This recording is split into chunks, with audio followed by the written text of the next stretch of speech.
अनंत Shri YouTube वाहिनी पर आप सभी का सादर अभिवादन। पिछले वीडियो में हमने योगात्मक भाषाओं के वर्गीकरण का विस्तृत अध्ययन किया था।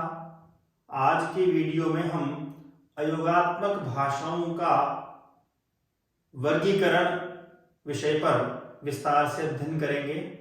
यदि आप अनंत श्री वाहिनी पर नए हैं तो सब्सक्राइब और शेयर करना ना भूलें ताकि अधिक से अधिक पाठक इससे लाभान्वित हो सकें। अयोगात्मक भाषाएं वे भाषाएं होती हैं जिनमें योग नहीं रहता, अर्थात शब्दों में उपसर्ग या प्रत्यय जोड़ने पर शब्द या वाक्य नहीं बनाए जाते हैं। सामान्यतया योगात्मक भाषाओं में प्रत्यय या उपसर्ग लगाकर नए शब्द बना लिए जाते हैं। अयोगात्मक भाषाओं में प्रत्ययों के द्वारा या उपसर्गों के द्वारा नए शब्दों का निर्माण नहीं किया जाता। वाक्य में स्थान के अनुसार शब्दों का अर्थ लगा लिया जाता है, अतः ये स्थान प्रधान भाषाएं भी कहलाती हैं। शब्दों में कोई विकार नहीं होता, मात्र स्थान परिवर्तन से अर्थ परिवर्तन हो जाता है। शब्द वे ही रहते हैं, शब्दों का स्थान अगर हम परिवर्तित कर देते हैं तो उसका अर्थ बदल जाता है। विभिन्न काल की क्रियाओं के रूप में बनाने में शब्दों में परिवर्तन नहीं होता। यदि हम भिन्न भिन्न काल में भी किसी वाक्य को बनाना चाहेंगे तो भी शब्दों में किसी प्रकार का परिवर्तन नहीं होता, जैसा कि योगात्मक भाषाओं के वर्गीकरण में हमने संस्कृत आदि भाषाओं में इस परिवर्तन को देखा था। जैसे सेन चलना, ये भूतकाल बनाने के लिए प्रयुक्त होता है। लियोन जिसका अर्थ समाप्त होता है, इसका अर्थ अगर हम करेंगे एक साथ सेन लियोन अर्थात चलना समाप्त। तो वर्तमान और भूतकाल में केवल हम शब्दों के परिवर्तन के आधार पर इसमें बदलाव कर लेते हैं और मूल शब्द में कोई परिवर्तन नहीं होता। इस तरह है, न कुछ जोड़ना या घटाना इसमें होता है। निष्कर्ष रूप में हम ये कह सकते हैं कि अयोगात्मक भाषाओं में संबंध तत्व का बोध शब्दों में कुछ जोड़कर नहीं, मात्र स्थान विशेष पर मूल शब्दों को रखकर कराते हैं। अभी आप इस बोर्ड के माध्यम से समझेंगे कि किस प्रकार से स्थान परिवर्तन से शब्दों के अर्थ में परिवर्तन हो जाता है। ये प्रमुख अयोगात्मक भाषाएं मुख्य रूप से वे होती हैं जिन भाषाओं में स्थान का, निपात का अथवा सुर, जैसे हमने उदात्त, अनुदात्त और स्वरित इस प्रकार से 3 भाग में कहा है, वैसे ही इन भाषाओं के भी स्वर होते हैं। उन स्वरों के आधार पर, निपातों के आधार पर और स्थान के आधार पर इन भाषाओं में परिवर्तन होता है। अतः इन भाषाओं में हम स्थान, निपात और सुर का बड़ा महत्व माना गया है इन भाषाओं में। इस आधार पर इस वर्ग की प्रमुख भाषाएं हैं। आपकी चीनी भाषा है, इस भाषा में स्थान और स्वर की प्रधानता होती है। सूडानी भाषा है, इसमें स्थान की प्रधानता होती है। अनामी भाषा है, इसमें स्वर प्रधान होता है। और बर्मी या श्यामी और तिब्बती, इन 3 भाषाओं में निपात की प्रधानता होती है।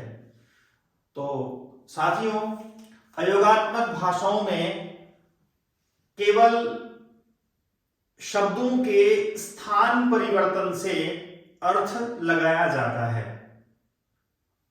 योगात्मक भाषाओं में प्रत्यय, प्रकृति, उपसर्ग इत्यादि का यथास्थान प्रयोग किया जाता है और उनके अनुसार उनमें अर्थ परिवर्तन भी हो जाता है।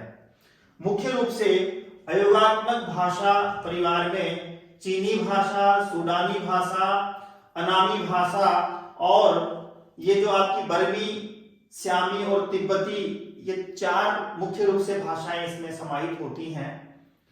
अगर हम वाक्य क्रम की बात करें तो इनमें कर्ता, क्रिया और कर्म इस प्रकार से हम वाक्य का निर्माण करते हैं। केवल मात्र एक संस्कृत भाषा ऐसी है जिसमें आप किसी भी, पहले चाहे कर्ता बता दें, पहले चाहे क्रिया बता दें, पहले चाहे कर्म बता दें, किसी प्रकार का वाक्य में अर्थभेद नहीं होता।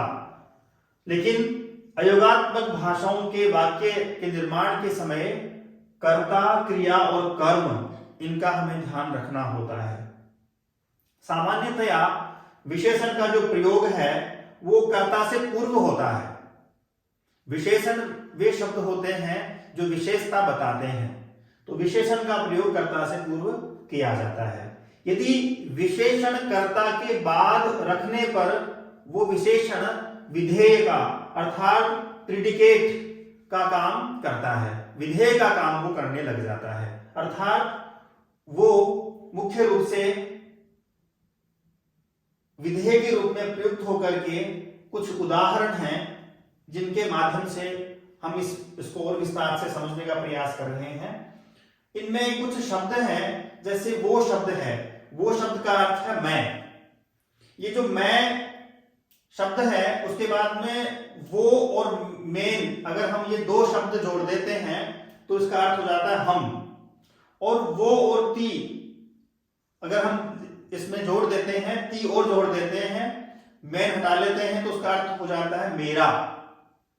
और वो, मेन, ती अगर इनका हम इस क्रम से प्रयोग करते हैं तो उसका अर्थ हो जाता है तुम्हारा।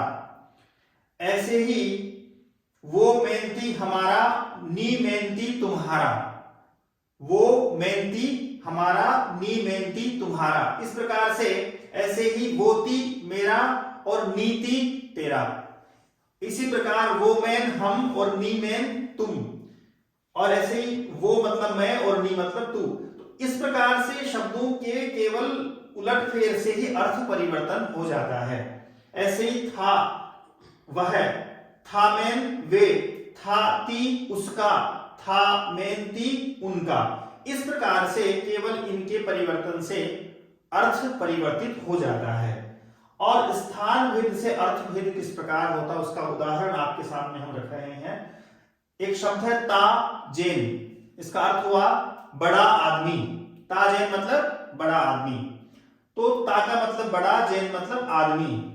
अगर इसको हम उलट कर दें, अर्थात जेन को पहले ले लें और ता को बाद में रख दें, तो इसका अर्थ हो जाएगा आदमी बड़ा है, आदमी बड़ा है। इस प्रकार से एक और उदाहरण लेते हैं हम, वो तानी।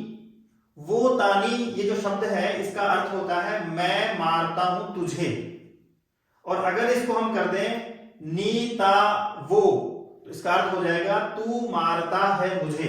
तो इस प्रकार से अयोगात्मक भाषा परिवार में ये 4 भाषाएं प्रमुखता से स्थान रखती हैं, और इन 4 भाषाओं के माध्यम से ये अयोगात्मक भाषाओं का स्वरूप निर्धारित होता है। और इसमें मुख्य रूप से उपसर्ग और प्रत्यय के आधार पर को जोड़कर शब्द या वाक्य नहीं बनाए जाते हैं। वाक्य में स्थान के अनुसार शब्दों का अर्थ लगा लिया जाता है, अतः ये स्थान प्रधान भाषाएं भी कहलाती हैं। मैं समझता हूं अयोगात्मक भाषाओं के वाक्य के निर्माण के क्रम में और प्रमुख भाषाओं की स्थितियों में कुछ कारकों का उदाहरण हमने लिया, किस प्रकार शब्द के परिवर्तन से अर्थ का परिवर्तन हो जाता है।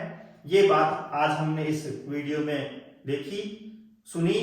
बहुत बहुत धन्यवाद। अगले वीडियो में हम नए विषय के साथ फिर हाजिर होंगे। तब तक के लिए धन्यवाद। जय तु संस्कृतम, जय तु भारतम, जय हिंद।